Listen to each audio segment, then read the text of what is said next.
Bonjour, je suis contente que tu es là. Je me rappelle, à un moment donné, d'avoir vu un extrait d'une vidéo qui venait de sortir. Dans la vidéo, quelqu'un faisait partie d'un concours de beauté. Pendant les entrevues devant les juges du concours, les participants disaient qu'ils voulaient la paix mondiale. Mais le personnage principal, à son tour, a expliqué comment faire quelque chose de pratique pour rendre le monde une place plus sécuritaire. Puis, voyant que les juges ne répondaient pas avec enthousiasme à ses propos, elle a ajouté « Et la paix mondiale ». Et tout le monde s'est enthousiasmé à sa réponse. C'est un peu une blague de la part des écrivains de la mise en scène d'avoir fait que la foule réagirait tellement au désir d'avoir la paix mondiale. Mais en même temps, ils n'auraient pas choisi ces mots spécifiques si nous n'avions pas tous, sur toute l'étendue de la terre, le désir d'avoir de la paix. Tout le monde veut avoir la paix et la sécurité, et on les cherche.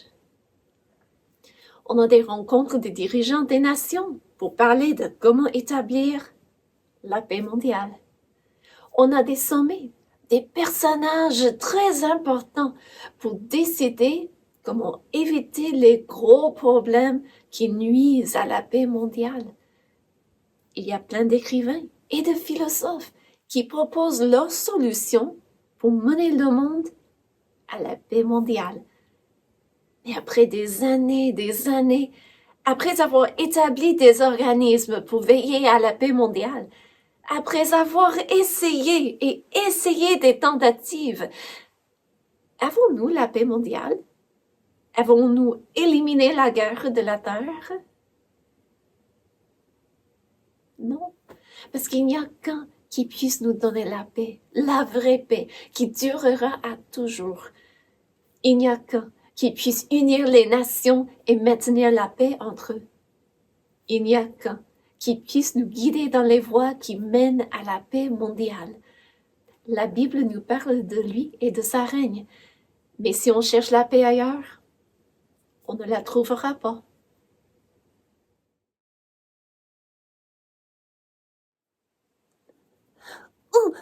Je sais c'est qui puisse nous donner la paix. Je sais qui va régner éternellement et qui va amener la paix mondiale. Connais-tu son nom? C'est Jésus. Un jour, il reviendra pour régner sur la terre. Entre-temps, il offre la paix à tous ceux qui se confient en lui comme sauveur. Tout le monde qui le connaît pour avoir la paix, malgré les circonstances autour d'eux, parce que Jésus la leur donne. Comment pouvez-vous chanter quand tout autour de vous, tant de gens font grise mine, bien plus souvent qu'on l'imagine. C'est simple, nous levons les yeux vers notre Dieu. C'est pourquoi nous pouvons chanter joyeusement. C'est simple, nous levons les yeux vers notre Dieu. Comment pouvez-vous chanter quand tout autour de vous, tant de gens se découragent ou se disputent, quel dommage. C'est simple, nous levons les yeux vers notre Dieu. C'est pourquoi nous pouvons chanter joyeusement. C'est simple, nous levons les yeux vers notre Dieu. Nous voulons le dire et le chanter partout chez nous. Ce bonheur qui se partage, on peut le connaître à tout âge. Quand on veut bien lever les yeux vers notre Dieu, c'est pourquoi nous pouvons chanter joyeusement. C'est simple, nous levons les yeux vers notre Dieu. Oui, quand on regarde à Jésus et pas aux circonstances de la vie, on peut avoir la paix et on peut chanter. J'étais triste et découragé, tout semble contre moi. découragé. Mais Jésus m'a trouvé. Il m'a dit simplement, viens, crois en moi. Il m'a dit simplement, viens à moi. Dans la lutte de chaque jour, quand tout est contre moi, dans la lutte de chaque jour, Jésus est mon ami.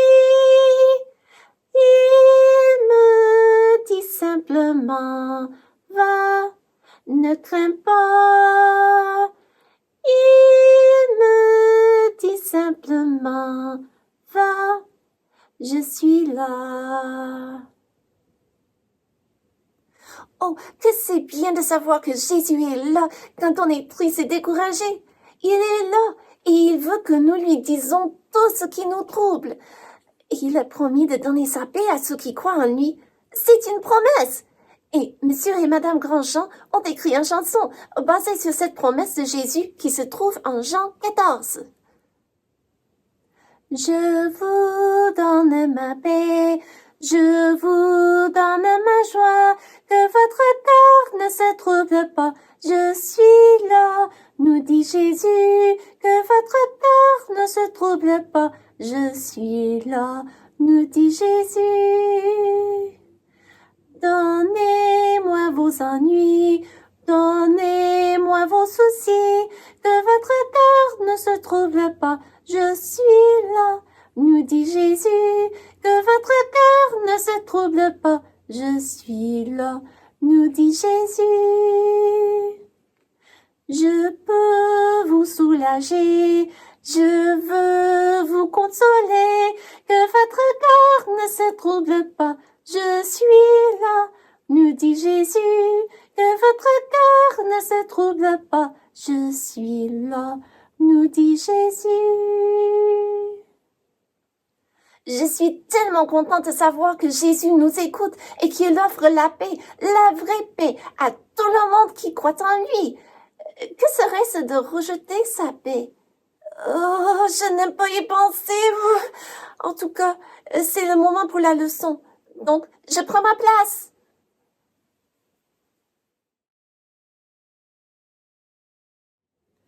Qu'arrive-t-il quand une personne rejette la parole de Dieu? Le sais-tu?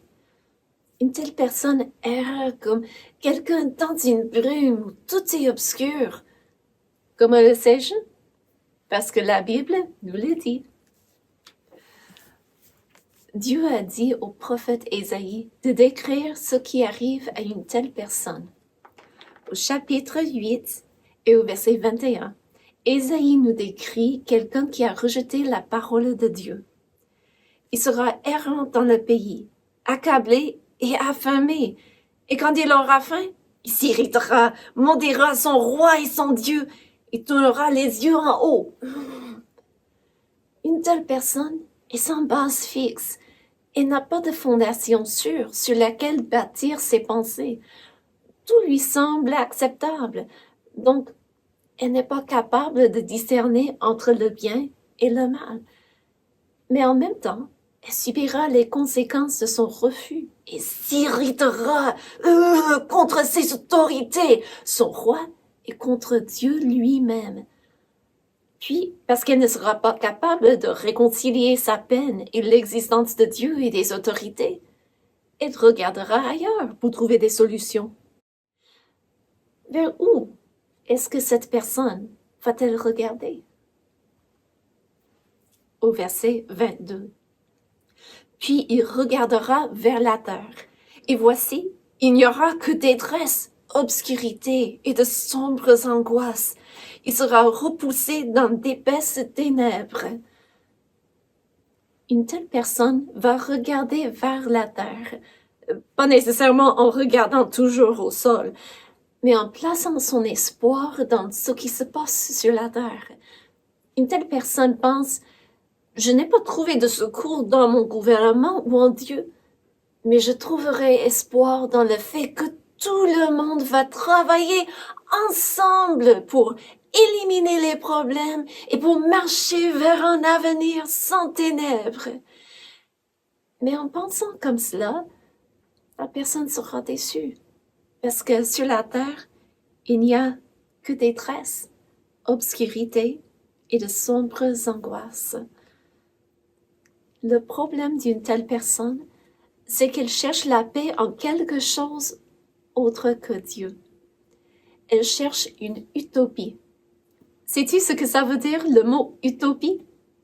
C'est un mot qu'un homme a inventé il y a bien longtemps pour décrire un monde imaginaire. Il a inventé le mot utopie parce que ça veut dire simplement nulle part. Il voulait indiquer que le monde qu'il imaginait n'existait pas. Dans son monde imaginaire, tout est parfait. Tout le monde est bien traité. Tout le monde est égal. Personne ne souffre ni de la faim ni de la guerre. Et il a nommé son monde imaginaire l'utopie parce qu'il savait qu'une telle place n'existerait jamais sur cette terre si le gouvernement dépend des êtres humains. Non, nous les hommes et les femmes n'arriverons jamais à éliminer la guerre, la souffrance et la faim. Ça n'arrivera pas sous la gouvernance des hommes. Pourquoi? Parce que nous sommes imparfaits. Nous avons besoin d'un roi parfait pour nous guider. Quelqu'un qui n'a jamais fait du mal. Quelqu'un qui fera toujours ce qui est juste et miséricordieux. Nous avons besoin d'un tel roi parce que nous marchons comme dans des ténèbres. Les décisions que nous devons prendre sont obscures. Mais sais-tu que Dieu a annoncé il y a longtemps qu'il nous enverrait un tel roi? Écoute comment sera ce roi. Et si tu as du papier et un crayon, tu peux écrire ce qu'il fera. Et nous pouvons comparer ce que nous avons observé après.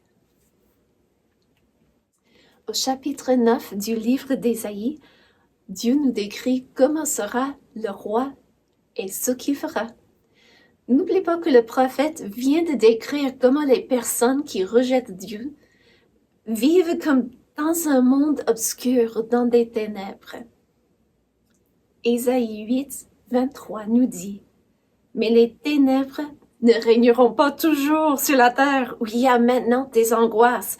Si les temps passés ont couvert d'opprobre le pays de Zabulon et le pays de Nephtali, ça part du pays d'Israël, les temps à venir couvriront de gloire la contrée voisine de la mer, au-delà du Jourdain, le territoire des gentils. Le peuple qui marchait dans les ténèbres voit une grande lumière. Sur ceux qui habitaient le pays de l'ombre de la mort, une lumière resplendit. Tu rends le peuple nombreux. Tu lui accordes de grandes joies. Il se réjouit devant toi, comme on se réjouit à la moisson, comme on pousse des cris d'allégresse au partage du butin. Quel le joug qui poussait sur lui! Oh, c'était difficile de marcher sans Dieu. Le joug qui poussait sur lui, le bâton qui frappait son dos, la verge de celui qui l'opprimait. Tu les brises comme à la journée de Madian.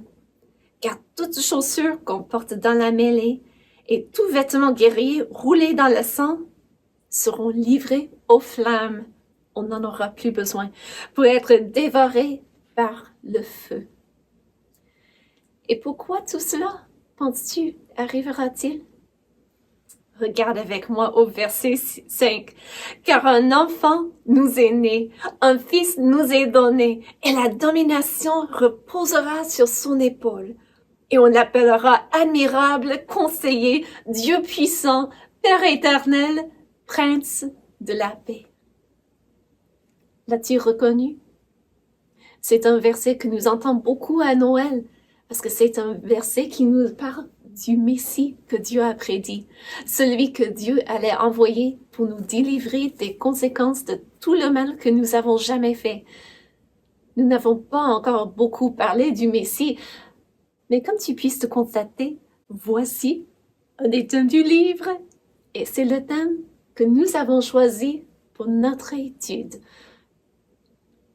Le Messie de Dieu, c'est le roi parfait, lui qui est capable de nous donner la vraie paix. Les gouvernements humains ne sont pas capables de cela, ni les mouvements des citoyens. Mais Jésus, lui, il est capable de nous donner la paix, parce qu'il est le prince de la paix. As-tu noté les caractéristiques de ce sauveur que Dieu a annoncé ici? Regarde encore avec moi. Ici, au verset 23 du chapitre 8, j'observe que Dieu envoie un roi qui sera le roi de tout le monde, les Juifs et les gentils y compris. Donc, il n'y a personne qui ne puisse expérimenter la paix que Dieu lui offre. Ça ne veut pas dire que tout le monde va expérimenter la paix de Dieu, mais ça veut dire que tout le monde puisse l'expérimenter. Je note aussi que ceux qui marchent dans les ténèbres peuvent être éclairés. Donc le Messie guidera ceux qui l'acceptent comme roi. Ils seront capables de voir clair quand ils doivent faire des décisions. Dieu offre à ces personnes la joie et il dit qu'il fera en sorte que tout ce qui se rapporte à la guerre sera détruit. On n'en aura plus besoin. C'est merveilleux, n'est-ce pas? Mais la meilleure partie de la promesse, c'est le verset que nous entendons si souvent à Noël. Car un enfant nous est né, un fils nous est donné, et la domination reposera sur son épaule. On l'appellera admirable, conseiller, Dieu puissant, Père éternel, Prince de la paix. Nous voulons tous avoir de la paix. Et nous reconnaissons que notre pays et les pays de la terre entière n'ont pas de la paix. Mais Dieu dit qu'il nous offre la paix. Il offre la paix à tous ceux qui se confient en lui comme sauveur. Et un jour, Jésus reviendra sur la terre pour établir son royaume qui durera à jamais. Et tout le monde qui appartient à son royaume expérimentera la paix. Parce que Jésus va établir la vraie paix mondiale. La Bible ne parle pas d'une utopie, d'un idéal qui n'existe nulle part. Non, la Bible nous parle de la réalité future.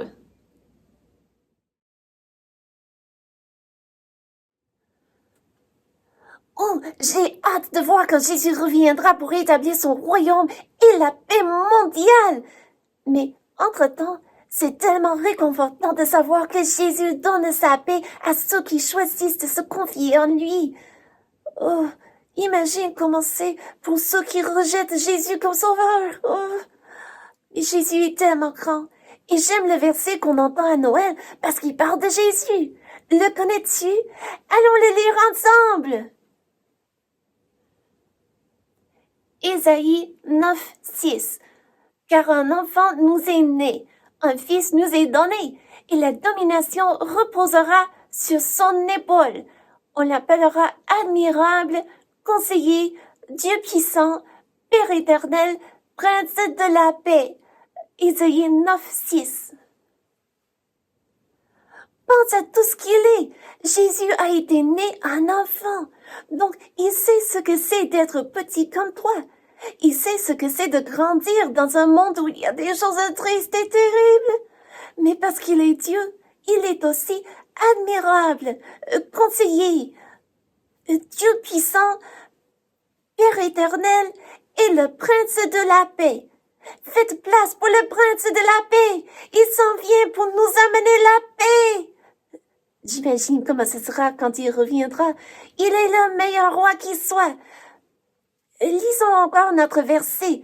Réfléchissons sur le fait qu'il est tout cela et qu'il veut être ton meilleur ami. Ésaïe 9, 6. Car un enfant nous est né, un fils nous est donné, et la domination reposera sur son épaule.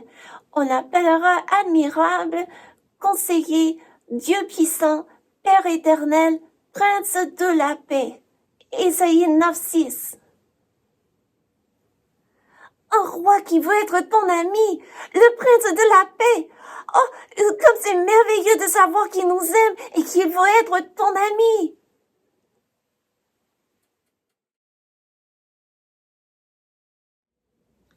Si Jésus est le Messie de Dieu, et il est, et s'il va établir la paix, et il le fera, pourquoi donc est-ce que ce n'est pas tout le monde qui va profiter de sa paix?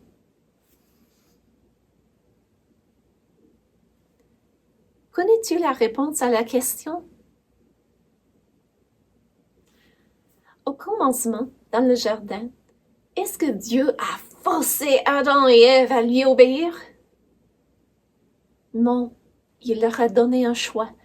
Ils avaient le choix d'obéir à Dieu ou de lui désobéir. Et c'est la même chose pour toi, pour moi et pour tout le monde. Dieu ne nous force pas à choisir de nous soumettre à lui. Il nous laisse le choix libre. Donc, la décision, c'est à toi. Veux-tu appartenir à Dieu, à son royaume et expérimenter la paix qu'il offre à tous ceux qui se confient en son Messie?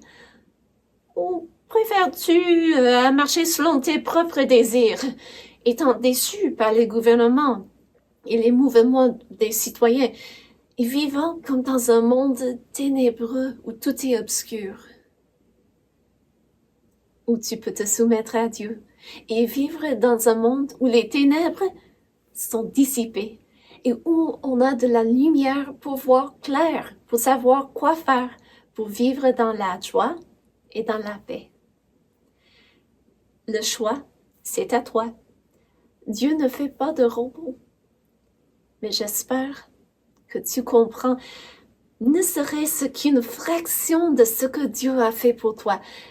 Et j'espère que tu mettras ta foi dans le Messie de Dieu, Jésus-Christ, qui s'est donné pour toi sur la croix et qui est ressuscité des morts.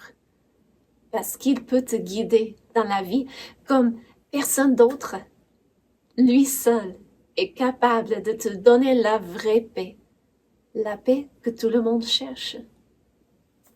Oui, prenons du réconfort dans le fait que Dieu nous offre la paix par le Messie Jésus. Merci d'être là et Dieu voulant, à la prochaine. Au revoir.